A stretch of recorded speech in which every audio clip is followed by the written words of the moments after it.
여러분은 권위라는 말을 들으면 어떤 마음이 생깁니까? authority, 권위라는 말을 들을 때 감사한 마음이 생깁니까? 아니면 답답한 마음이나 분노가 생깁니까? 학교 선생님의 감사한 마음이 생긴 사람은 참 좋은 관계 속에 이렇게 볼 수 있습니다. 그런데 학교 선생님, 회사 사장님, 가정의 부모님, 나라의 대통령, 혹은 교회 목사님 이런 단어를 들을 때 편안한 마음이 드는 사람, 감사한 마음이 드는 사람이 있는가 하면 거부감이 들고 때로는 분노가 끌어오는 그런 사람도 있습니다.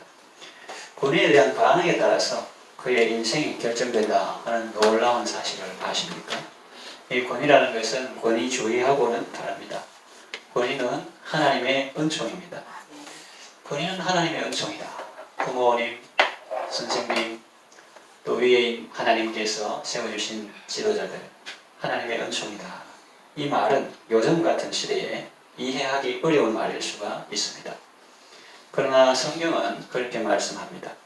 하나님은 권위를 통해서 우리에게 복을 주시고 권위를 통해서 우리에게 은혜를 주십니다. 그래서 이 권위는 하나님의 은총이라고 말하는 것입니다. 자, 그렇다면 권위를 통해서 하나님께서 우리에게 주시는 은혜는 무엇입니까?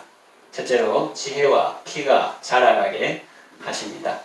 누가복음 2장 52절에 보면 예수는 그 지혜와 키가 자라가며 하나님과 사람에게 더 사랑스러워 가시더라고 했습니다. 이 하나님의 사랑 속에서 또 부모님의 돌봄 속에서 자녀들은 자라게 되는 것입니다. 이처럼 참된 권위 아래에서 우리는 하나님과의 관계에서 사람과의 관계에서 신체적으로도 성장하고 정신적으로도 성장하고 정서적으로도 성장하고 영적으로도 성장하게 되는 것입니다.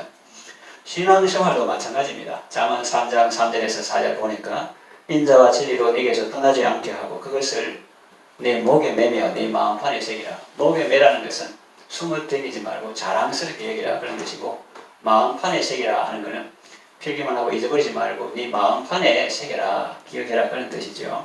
그리하면 네가 하나님과 사람들 앞에서 은총과 귀중히 여김을 받으리라고 했습니다. 그래서 우리가 이 하나님의 사랑과 하나님의 진리를 늘 자랑스럽게 여기고 그것을 소중히 여기며 은혜를 받으면 그 영혼이 자라게 되어 있습니다.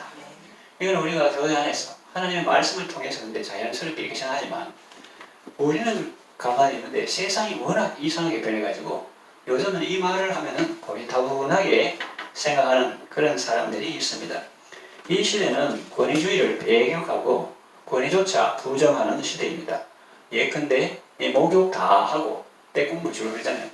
목욕물을 버리려다가 목욕통까지 버리고 심지어는 목욕물 버리려다가 목욕시킨 아이까지 버리는 그런 시대입니다.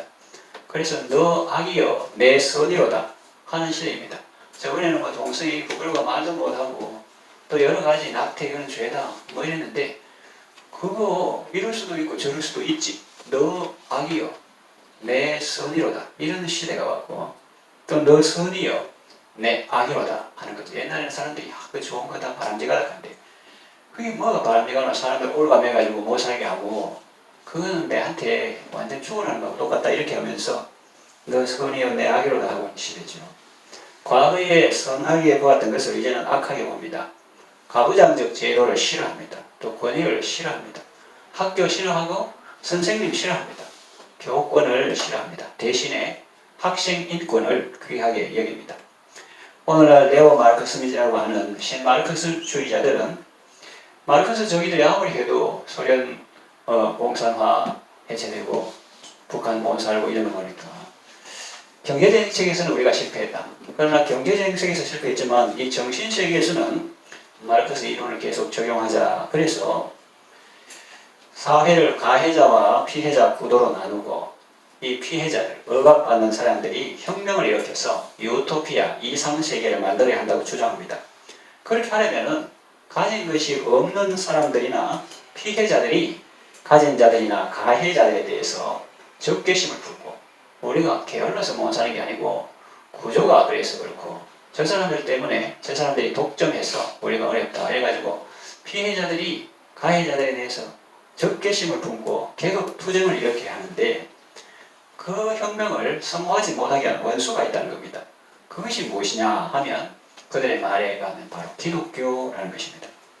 왜냐하면 자기들은 적개심이 필요하고 개혁투쟁이 필요하고 혁명이 필요한데 교회에서는 사랑을 가르치고 용서를 가르치고 화평을 가르치고 공평한 부의 재분배 이런 것을 가르치니까 혁명이 제대로 일어나지 않는다는 것입니다.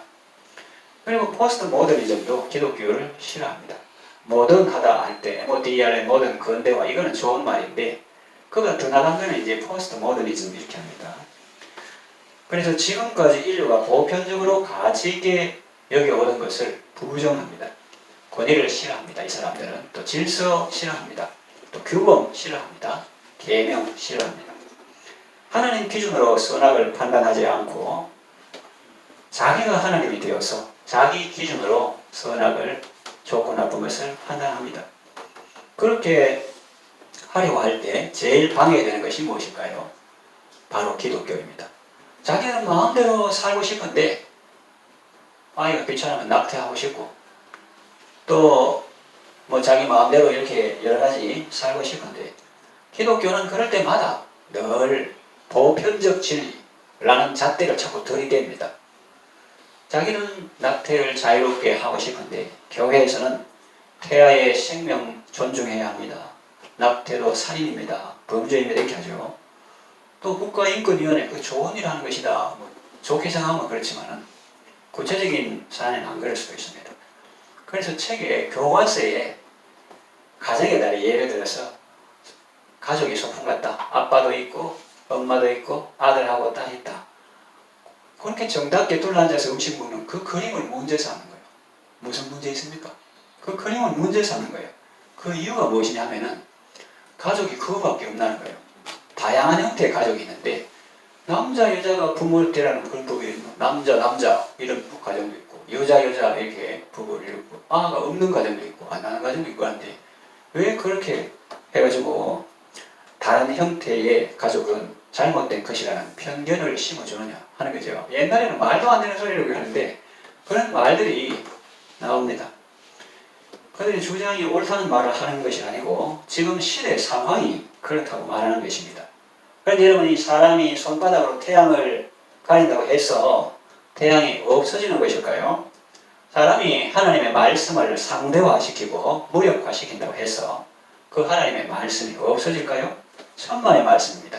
성경에 천지는 변해도 하나님의 말씀은 회가나 변하지 않는다고 말씀했습니다. 시편 2편의 말씀이 생각납니다. 그때 신앙의 시인이 보니까 어찌하여 이방 나라들이 분노하며 민족들이 헛된 일을 꾸미는가.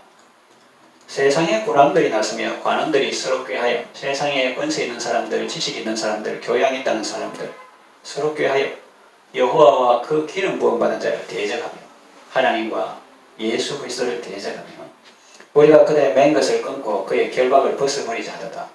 그들의 맨 것, 규범이라고 할까? 질서라고 할까? 선악과라고 할까?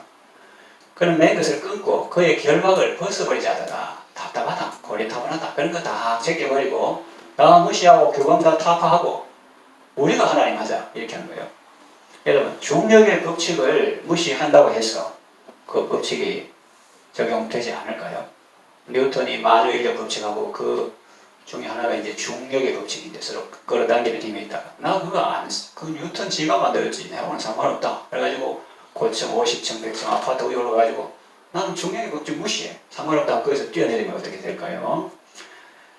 몸이 부서져서 죽겠죠. 이와 같이 권위와 질서를 규범을 무시하는 사람은 우선은 편해지고 좋은 것 같아도 나중은 매우 고통스럽게 됩니다. 마치 하나님께서 금하신 선악과를 따먹는 것과 같습니다.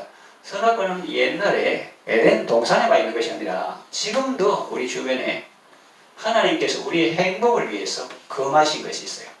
행복을 위해서. 모르는 사람들 하나님께서 뭐 하려고 그런 거 귀찮은 거 만들어가지고 사람을 죄짓게 하고 자기가 욕심 때문에 지놓고 하나님을 탓하고 없어진 적이 되지만 지금도 우리 행복을 위해서 하나님께서 금하신 것이 있습니다.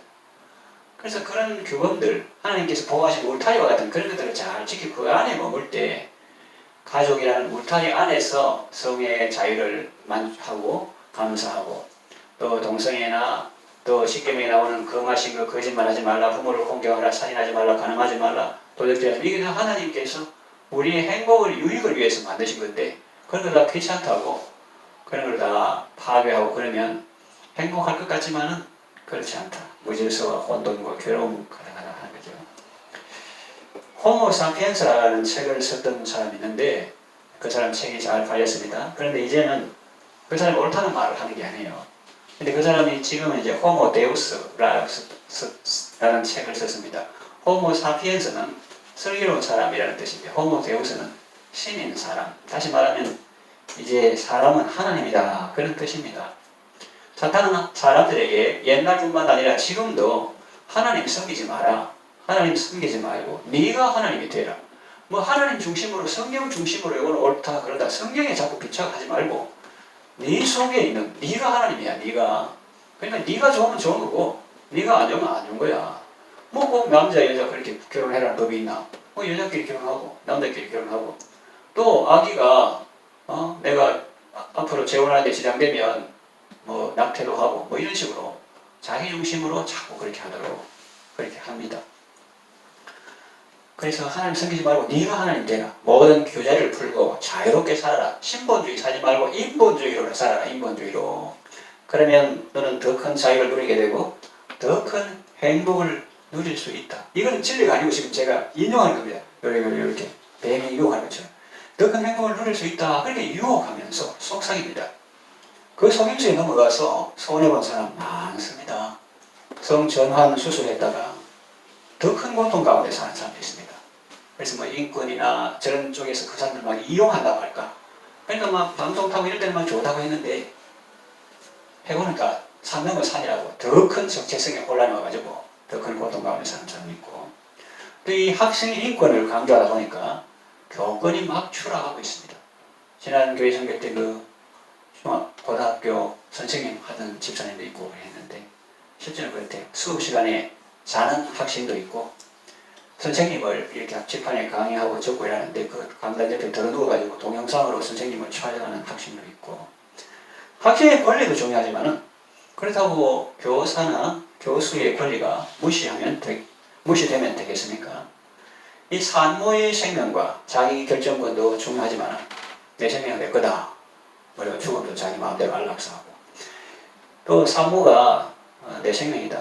자기가 결정한다. 그걸 왜 교회가 결정하냐? 그걸 왜 성경이 결정하냐? 그걸 왜 하나님이 결정하냐? 하면서 자기 결정권 중요하지 그렇게 생각하지만 태아의 생명도 중요하지 않습니까? 사탄은 사람들에게 자기 말을 잘 들으면 더 큰 자유를 누리고 행복을 누리게 될 것이라고 말하지만 사실은 거짓말입니다.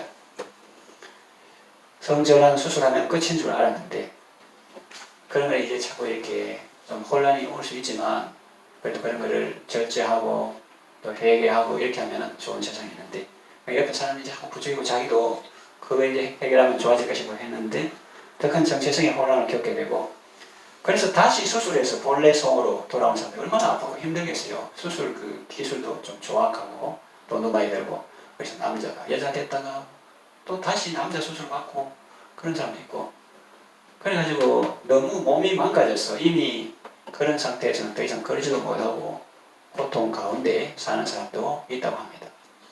저번에 암흑의 하사가 여성으로 성전환 해가지고 그 당시에는 막 이슈도 되고 유명해지고 그랬는데 그 다음에는 뭐 한 3년 되고 어떻게 됐어요? 극단적인 선택을 했죠. 쉽게 말하면 자살했다는 겁니다.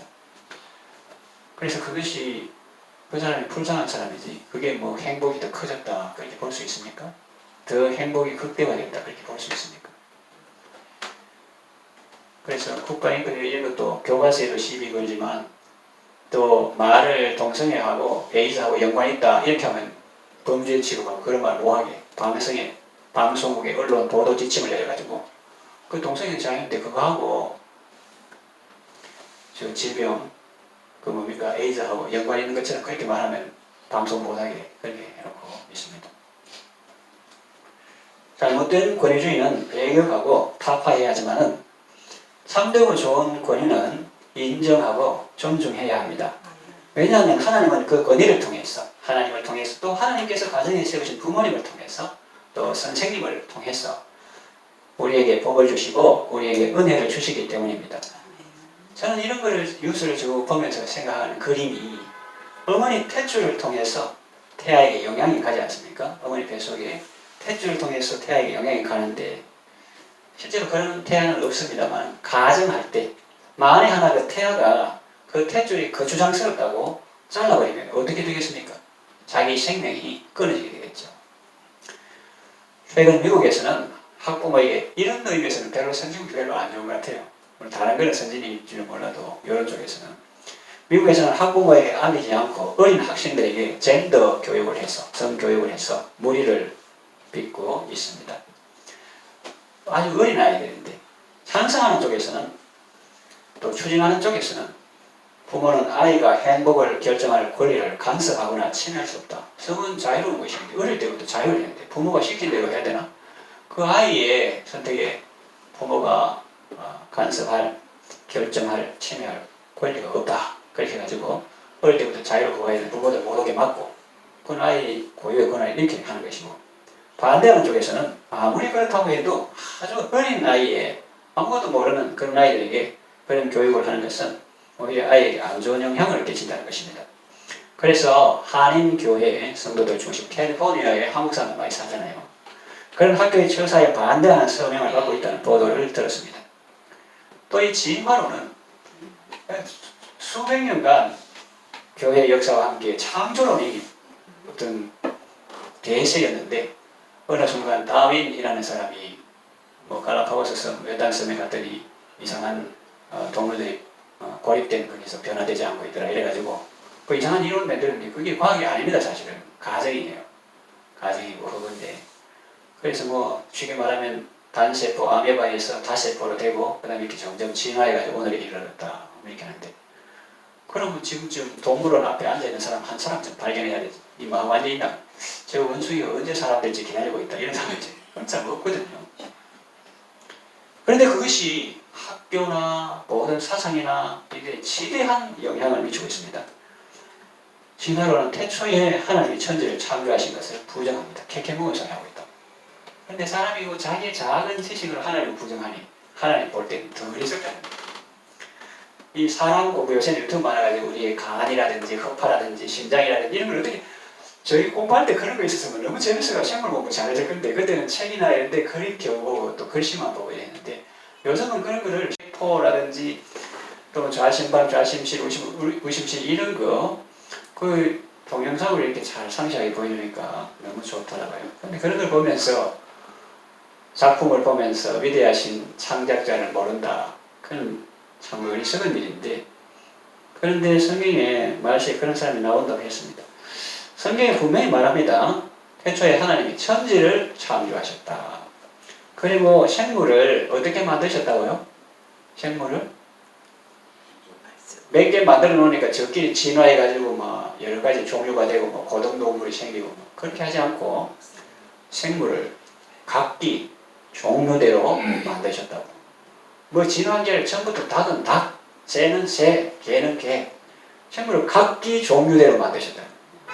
창세기 1장일 때 그냥 쉽게 넘어가지만 거기에 엄청난 이 과학자들은 넘지 못하는 것을 우리는 믿음으로 훌쩍 넘어보는 거예요.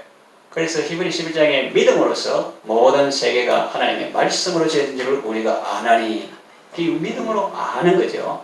모르는 사람은 뭐 알아야 믿지 않는데 그것도 어느 정도 영역 안에서는 그 말이 맞지만은 본래는 우리가 믿음으로써 아는 것이 많습니다. 그리고 또 성경에 뭐라고 했어요? 사람을 만드실 때 남자와 여자로 만드세요. 그 말씀이 의미가 있다. 태초에 하나님이 천지를 창조하셨다. 이거는 진화된 게 아니다 하는 것이고 진화론자의 이를 속도하게 하는 것이고 그 다음에 생물이 처음에는 뭐 단순히 단세포에서 다세포로 내가 고등동물로 진화됐다. 여기에 못을 박는 것은 하나님이 태초에 각기 종류대로 생물을 만드셨다. 이것이 몫을 박는 것이고 그리고 뭐 다양한 성을 이용하자 남성, 여성 외에 수많은 성들이 있다. 이런 사람에 대해서는 남자와 여자로 만드시고 우리 헌법 지금 좋아요. 남성과 여성, 양성 평등. 그 외에 뭐 다른 성까지 평등하다. 그건 아닌 거고.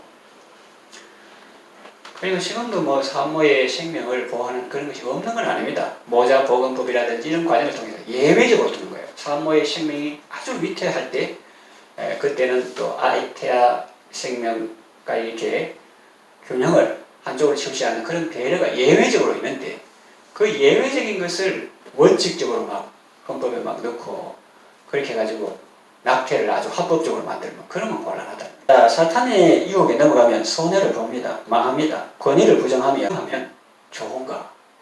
힘듭니다. 삶이 힘들고 피폐하고 금방은 자기가 하나님 되고 자기가 대장 되고 뭐 아버지가 필요 없고 자기가 아버지고 금방은 좋은데 실제로는 외롭고 힘듭니다. 권위를 통해서 주시는 하나님의 은혜를 받을 수 없고 하나님의 복을 받을 수가 없습니다.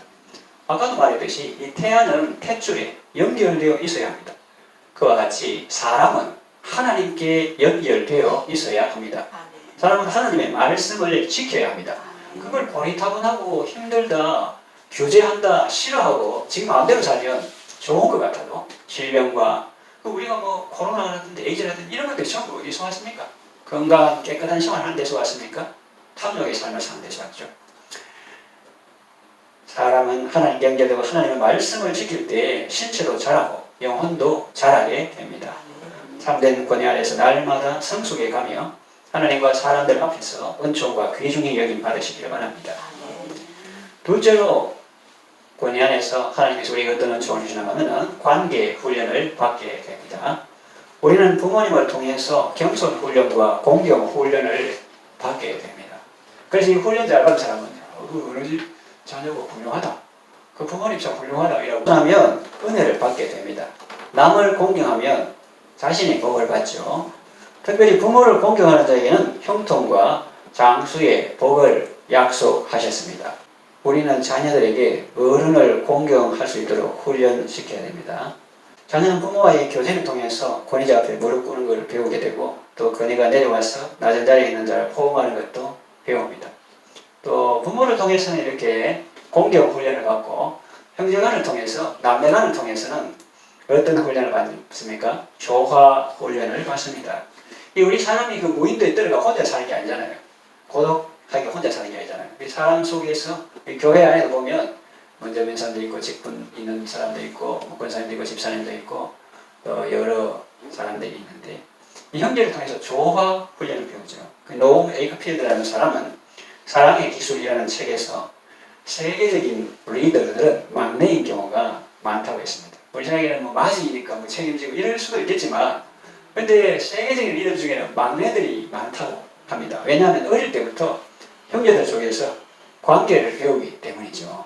형하고 관계를 어떻게 하고 또 누나들하고 관계를 어떻게 하고 동생 관계는 어떻게 하고 이런 걸 어릴 때부터 다 배운다는 거죠. 우리는 권위를 통해서 미래의 삶을 함께 누릴 사람들과 조화를 이루는 훈련을 받습니다. 권위를 통해서 좋은 훈련을 많이 받으시고 복된 삶을 누리시기를 바랍니다. 셋째로 권위를 통해 주시는 은혜는 유혹으로부터 보호를 받습니다. 이게 아주 실제적으로 중요한 것 같아요. 참된 권위 아래 순종하며 살 때 세상으로부터 유혹받는 것이 줄어듭니다. 자기 아내를 사랑하는 사람은 성적인 유혹에 잘 넘어가지 않습니다. 또 자기 부모를 사랑하고 공경하는 사람은 잘못된 길에 잘 빠지지 않습니다. 가출 청소년 중에서 부모를 공경하는 사람이 없습니다. 그냥 뭐 욕을 하는 사람도 있어요. 그 아버지 이런 말을 안 붙이는 사람도 있어요. 신앙생활도 마찬가지입니다. 사무엘상 15장 23절에 거역하는 것은 사술의 죄와 같다고 했습니다. 하나님께 거역할 때 벌써 이 사람은 어둠의 영역으로 가고 있는 것입니다. 아니 벌써 어둠에 속했기 때문에 그렇게 행동하는 것입니다. 성경은 불순종하는 자가 배신하거나 자살할 때 그가 비로소 어둠에 갔다 그렇게 표현하지 않고 하나님께 거역할 때 벌써 어둠에 갔다고 표현하고 있습니다. 예를 들어서 요한복음 13장 30절에 보면 유다가 그 조각을 받고 곧 나가니 밤이러라 그랬어요. 그래서 뭐 자연적인 밤도 밤이겠지만 그가 나중에 극단적인 선택, 그 몸에 달가 자기가 행동, 회개는 아닙니다. 그냥 막 마음에 그 뉘우침만 있고 객지 않았거든요. 뉘우칠, 돌이킬 개가 있어야 되는데 낙함 플러스 수고. 낙함은 뉘우치는 거, 수고는 뉴턴하는 것처럼 이렇게 돌이키는 그 두 가지가 있어야 되는데 이 사람은 개는 없잖아요. 그래 하여튼 이제 극단적인 선택하는 그때의 비로소 뭐 어둠이 아니고 벌써 예수님을 떠나갈 때 나가니 곧 밤이라 그렇게 말하고 있습니다. 에베소서 2장 1절 3절 보면 불순종의 아들들 가운데 역사하는 영이 있습니다. 불순종하는 영역으로 갈 때 악한 영이 공격하는 것입니다. 그러니까 뭐예요? 주님의 울타리 좋다. 주님의 빛이 좋다. 예배 시간 좋다. 이렇게 하면서 그 울타리 안에 감사하면서 있어야지. 그러면 벗어나면 좋을 줄 알고 나가면 밤이 권위 아래 있을 때 유혹으로부터 보호를 받습니다. 그러면 부모된 성도는 아이가 밥 잘 먹고 공부 잘하는 것만으로 만족하면 안 됩니다. 어디까지 가야 되는가? 그 아이가 부모에게 복종하는 단계, 순종하는 단계로 나아가도록 기도해야 합니다. 즐겨 순종하는 단계로 나아가도록 기도해야 합니다. 그래야 자녀들이 세상 유혹으로부터 보호받을 수 있기 때문에 어른들도 하나님의 말씀에 순종하면서 할 때 악한 영의 공격에서 벗어나게 됩니다. 그냥 교회에 출석하는 것으로 만족하지 말고 즐겨 순종하고 복종하는 데까지 나아가야 합니다. 권위를 인정하고 권위를 존중하는 사람은 신앙생활을 잘 하지만 그 권위를 거부하고 무시하는 사람은 온갖 유혹으로부터 보호를 받을 수 없으므로 쉽게 교만에 빠지고 방종에 빠지고 이단 사설에 빠져서 결국은 멸망하게 되는 것입니다. 그러니까 언제든지 불만식 사람 이단 사설의 표적이 쉬워요. 그러니까 좋다고 이렇게 낙각할 수가 있습니다. 이 권위는 하나님의 은총입니다. 참된 권위 아래서 안전하고 든든한 삶을 누리시기를 바랍니다. 이 말씀을 정리하며 마칩니다. 디모데후서 3장 2절에 말씀의 특징 중에 하나는 사람들이 부모를 거역하며 감사하지 않는다 하는 것입니다. 말씀의 특징입니다. 세상은 권위를 거부합니다. 무시합니다. 대항합니다. 그러나 성경은 말합니다. 네 부모를 공경하라. 모든 권위는 다 하나님으로부터 온 것이다. 그렇게 말합니다. 그러므로 권위를 존중하는 것은 하나님을 존중하는 것이요 권위에 순종하는 것은 하나님께 순종하는 것입니다. 하나님이 세우신 질서와 권위에 복종할 때 하나님께서 그 권위를 통해서 그에게 복을 주시는 것입니다. 성경에 실수한 아버지 노아를 잘 공경한 셈과 야벳을 보십시오. 또 신앙에 실패한 시어머니 나오미를 공경한 룻을 보십시오. 순종은 주 안에서 라는 단서가 붙어있지만 공경에는 단서가 없습니다. 부모가 좀 비록 부족해 보여도 공경하는 마음을 잃지 않고 잘 섬길 때 하나님께서 복을 주시는 것입니다. 권위는 하나님의 은총입니다. 하나님께서 세우신 권위를 존중함으로 하나님의 은혜와 복을 많이 받으시고 건강하고 복된 삶을 누리시기를 바랍니다.